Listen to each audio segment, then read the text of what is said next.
Hi, John here again for another Hangout on Air with the indie entrepreneurs. This time I've got Mike Georgia here, who's an artist, musician, and we can basically talk about his story. But before we go into that, maybe Mike, you could just share a little bit about yourself, about where you're, where you're from, the music stuff, how you kind of, got to where you are in terms of as an independent musician artist.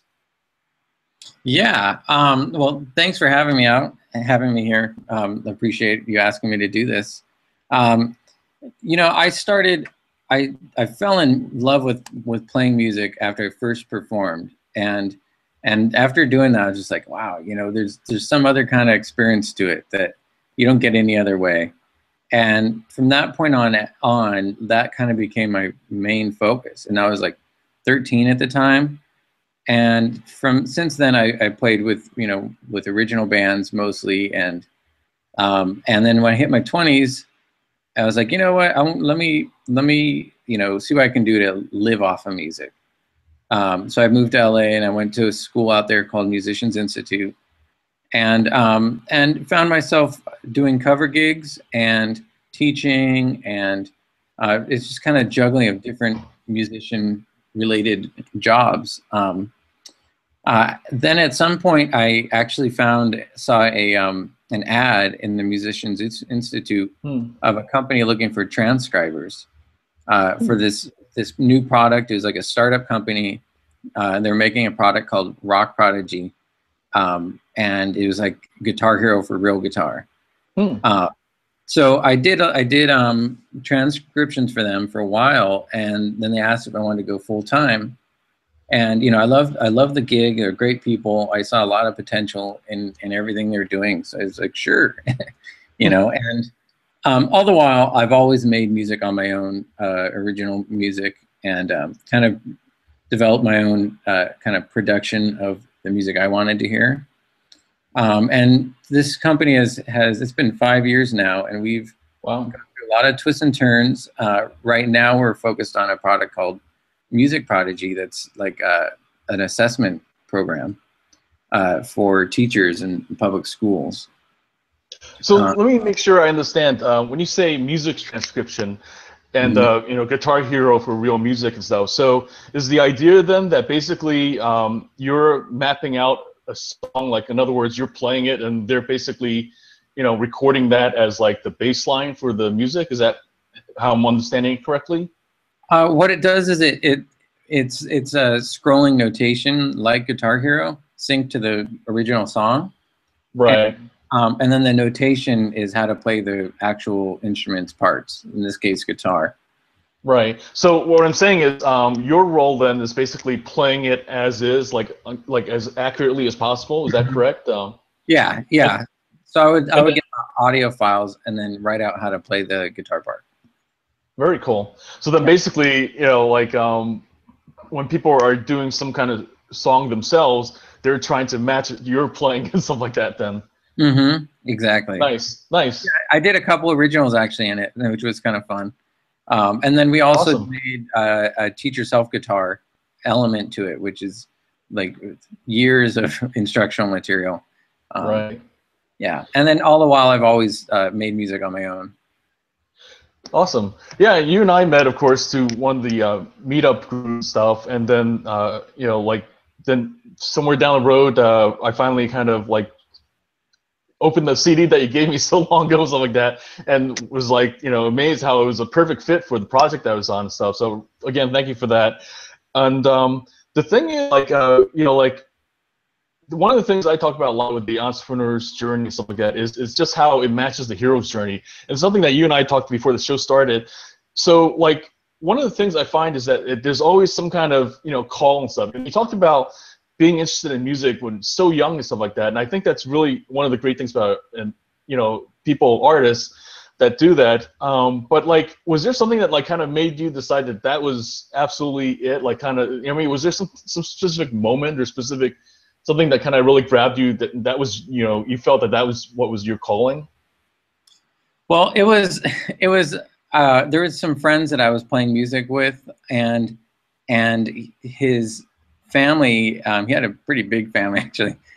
They had a reunion, and his dad had some songs he asked us to play with him, and and it was just in the moment of performing the songs, that I don't know, something hit me that like it just felt so unique to anything else I'd experienced, and I just wanted to keep doing it for the rest of my life. Awesome. And then I think one of the things that also kind of happens is that like that a struggle happens and stuff, something that like kind of becomes where the defining moment, like in I think in kind of like entrepreneurial terms is like where the well, just in any kind of term, basically you find that like there's something that really is a test for how determined you are. Have you had a moment like that where like you really like question what you were doing and whether you were on the right track? And oh yeah, every day. Always. I mean, there's been high periods and low periods. Times where where I doubted even like bothering. I never saw myself stopping being creative. It's just always been a part of who I am. I grew up drawing and making stuff, so I don't know, not being creative, just I don't feel like I'm whole. So I mean, but yeah, I've had all kinds of ups and downs for sure. Yeah, the thing I find is that in fact, I was reading like a question from like a reader or stuff like that, and basically they were saying like do you have any recommendations? I mean, I know that you can like I think that's like different musicians, especially the ones who like there's a certain kind of we talk about struggle and stuff, but I think there's also like this kind of divide between like the people who are like kind of dabbling and then the people that like like I'm committed, I'm doing this stuff like that. Like, I mean, what do you tell somebody who like is like kind of facing that big divide and stuff, and like like deciding whether or not it's for them and stuff? Well, I never want to discourage anyone. So I would, it's just it takes determination and this is a hard one. It takes a lot of you do it because you want to do it, and then there's really nothing else, and you just can't get distracted by all the things that come up, because there's just such a vast variety of music out there and styles and people, that do well with it. So you got to learn about the business and how to create a team, and you just got to do it.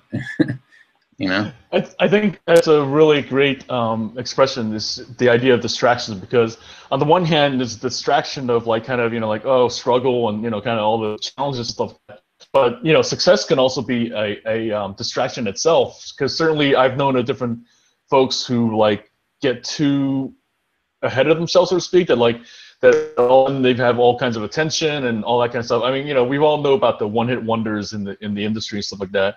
Mm-hmm. But I think it's like having that dedication, having that commitment and stuff like that is really key and stuff. So like, what do you do in terms of for yourself personally? Because you talked about having people around you, stuff like that. So how do you find the people that really like kind of support your vision of yourself as growing as a musician, and like what is it that you do to kind of move yourself in the right direction? Right. Well, I haven't. I actually, when I hit my early 20s, I kind of actually moved away from trying to live off of creating my own art. I went and focused on just living as a musician, because that was simpler and so I'm actually only just now recently kind of getting back on the bandwagon of that. So honestly, I have not went out and built a team or looked for a team. But in response to people who have had success as a one-hit wonder and then have lost it. I think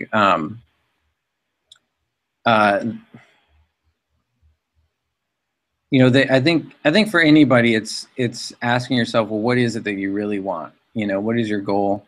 And that's really your focus. You know, if your goal is to get a one-hit wonder and then you're gone, then you did it, and cool. If your goal is longevity or just to make a moderate living but still be doing music, I think having clear goals and expectations are helpful for, yeah.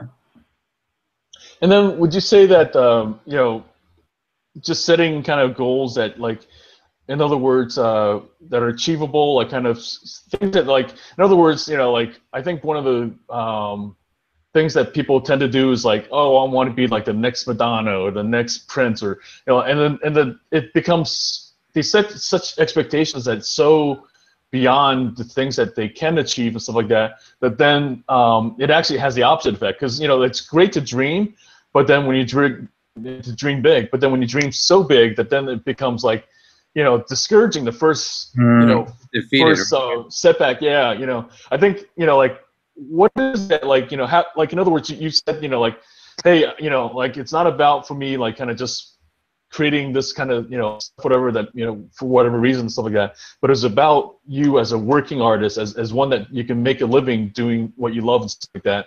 So what was it that, like, kind of helped you move in that direction? What kind of has moved you to, you know, basically lay that foundation for yourself?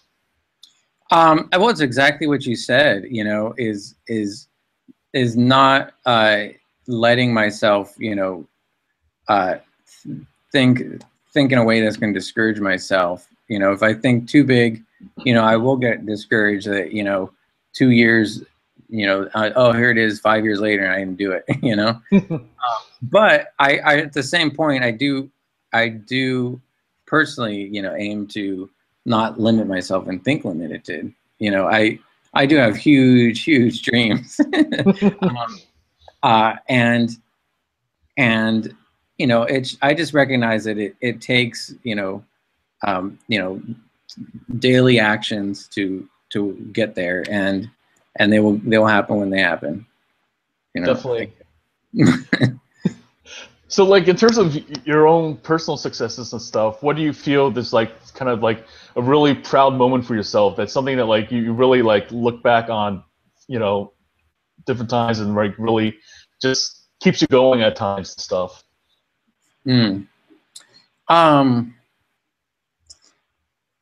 Looking back at some of the cool things that I have done and have experienced, you know, it's, and you know, whether it's, you know, a personal goal of, you know, creating something, or things that have happened to me that were completely unexpected, that I, you know, am completely appreciative of.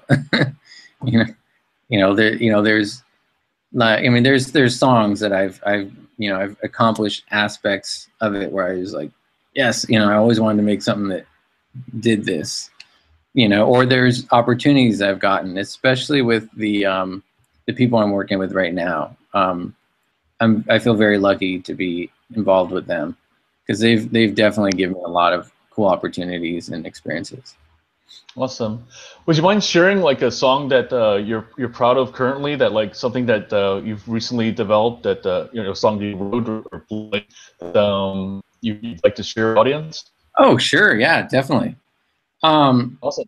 Yeah, let me, this one, well, I'll play it. Yeah, here we go. Let me get things set up. All right, here we go.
Awesome, Mike. Okay. In case you're joining us late, that was Mike Georgia playing some of his music with us, and on here we're sharing his journey as an indie entrepreneur. And Mike, I guess one of the things I always love for music and stuff is getting down to the story, and you know, like I've noticed some radio shows even have that now, the behind the music kind of thing and stuff like that, or behind the song. So like, was there something behind this song that inspired you, or like, or maybe like about, you know, kind of the coming together of writing and stuff like that? Is there something that you can share about that? Yeah, actually, this song started as part of a blog I was writing for Rock Prodigy. I was doing a series of blogs on the pentatonic scale, and I gave some examples of licks and riffs that people could play using the scale, and I made up this riff, and I was like, it'd be cool to turn this one riff into a whole song and to see what I could do with it. And so honestly, Nice. that's where it came from. Yeah. That's awesome. Yeah, it's interesting because you know, my background is more dancing and stuff like that, and it's interesting how, like, the thing I kind of stress a lot when I teach classes and stuff is the idea that, like, people think that, like, you know, like doing some of these fancy moves and all that is really what, you know, dancing's about and stuff. But really, like, what I go to different times, I show like one step. It could be something simple as a rock step. And basically, I will show them all different things that they can do with that one rock step. Like, and of course, there's more, but just to give them an idea, like you said, just off of one riff, off of one element and stuff, like how you can really be creative. And I think that's the thing that, like, people don't recognize too often is you know, like, they try to go outside the box all the time. And really, recently, I've been kind of focusing on and trying to, you know, kind of go back to the idea of creativity inside the box. That sometimes when you put yourself into like these constraints, whether artificial or natural and stuff, you can actually, it forces you to be more creative then and more innovative. Are there kind of things that, like, you find that for your own music that you've kind of take more of that, you know, element of like taking some element and building on that? Oh yeah, I think that's almost often my like spark is having something that I would like to build off of in a, it's kind of like, here's like your one rule, and then from there do whatever you want, kind of thing. Nice. Yeah. So in terms of also, like, what kind of things do you find, like, are beyond simply like kind of making the music that, like, you want to do artistically? Like in other words, how does the music also inspire you into other areas of like expressing yourself? And do you find that, like, there's ways that it allows you to be more creative, beyond the music as well? I'm not sure I totally follow, actually. What do you mean exactly? Sure, no problem. I guess for me, like, what I find is, for the dance and stuff, I actually take it into my writing, and I discuss that different times. Or other times, it's a way for me to visualize, some elements in other things that I do, whether it's for marketing or, I guess what I'm saying is that, like, I find inspiration for me from, like, my art, whether it's from the writing or the dancing and stuff, that, definitely I bring elements of that into other things that I do. Do you also have things from your music that inspires you, or for that matter, maybe other things in your own life that inspires your music? Yeah.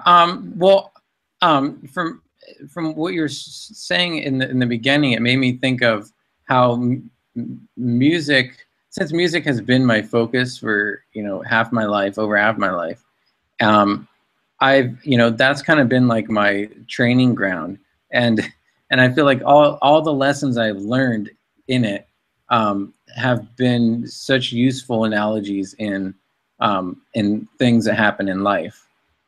And it's kind of like it's like learning one thing in depth. It just, I think, is a great way to teach yourself how to approach things in life. And then also, I've been inspired by things that have happened to great music as well. Can you share like a specific example of something that came from your own life that really was a key element in your music? Like something like a personal story or something that kind of an example of that? Hmm. Hmm. Maybe it comes out in the, like, there have been times where I was maybe frustrated or burned out, and it's inspired lyrics or a feeling of a song. I wish I could think of a specific scenario. I'm sorry. Oh, no problem. Do you have like another song that maybe you can kind of like that you can play that then basically shows something that like you took from your own life? Is there something, you know, a Yeah, song let me shows? see. Um, this song is actually a rendition of Vivaldi's Summer, Hmm. and I it was summer when I did it, so that's the closest I've got right now. Awesome. But if you'd like to hear it, I could definitely play it. Yeah, please. Okay, let me set it up here. All right.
Super.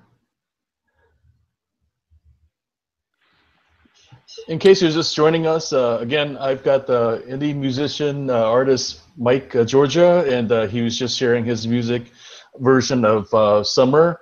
And Mike, one of the things that you know, you could definitely hear, of course, the Vivaldi, you know, like, it comes out, you know, loud and clear, stuff like that. But it's such a different spin on it that it's, you know, of course, its own, you know, standalone, stuff like that. So in other words, it's not just imitation; it's you know, your own take on it. You're using your voice and stuff like that. And I love the quote by Picasso about that: good artists will borrow, but great artists steal and stuff. And I think that's the thing that, like, you know, artists who really push themselves to kind of, you know, do something more, stuff like that, they really find what it is that they can, you know, take from, you know, other artists and stuff like that, especially, like, you know, the classics.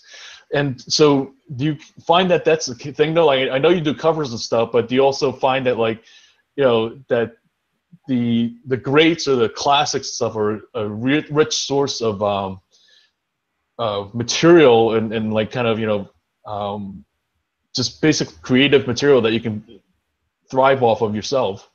Oh, completely. Yeah. I mean, whether it's, you know, just an inspiration from something, do something your own, or you're just influenced by it, or if you're kind of driven to redo it and do it your own way.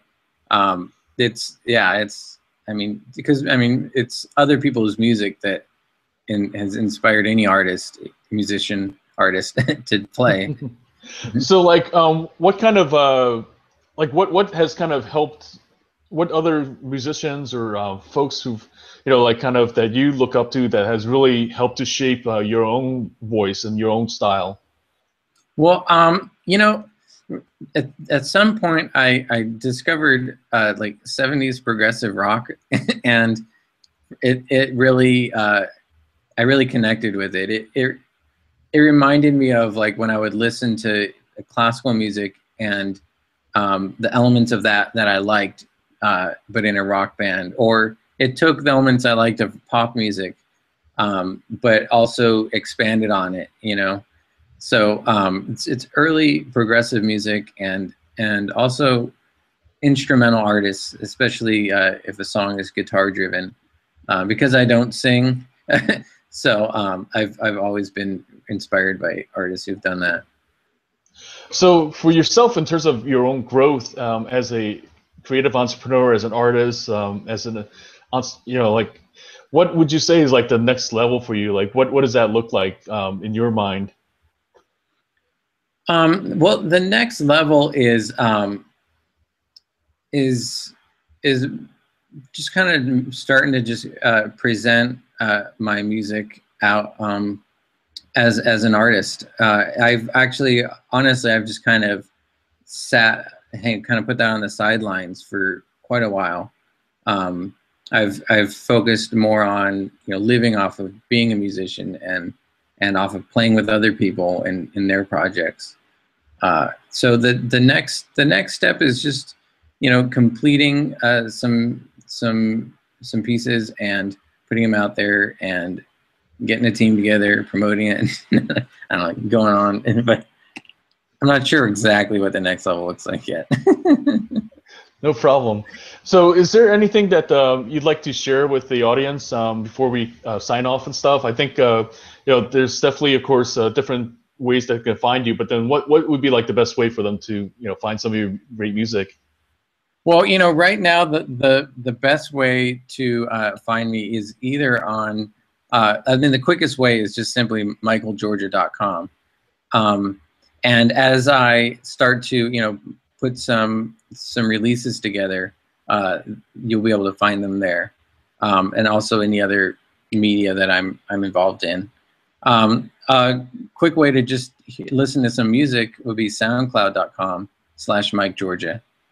And then the easiest way to just say hello and be friends would be Facebook. Mike Georgia, the person. Well, Mike, it's been a pleasure. Before we sign off completely, I just wanted to say thanks for taking the time to speak with us and share your story. I'm going to stop the broadcast now. You and I will chat a little bit off line and stuff like that. So thanks again for everybody who's been watching. As always, subscribe to me on YouTube, and we'll definitely share more of other entrepreneurs' journeys and basically helping you to share your gift in the pursuing your arts. And thanks again for watching, and we'll catch you next time.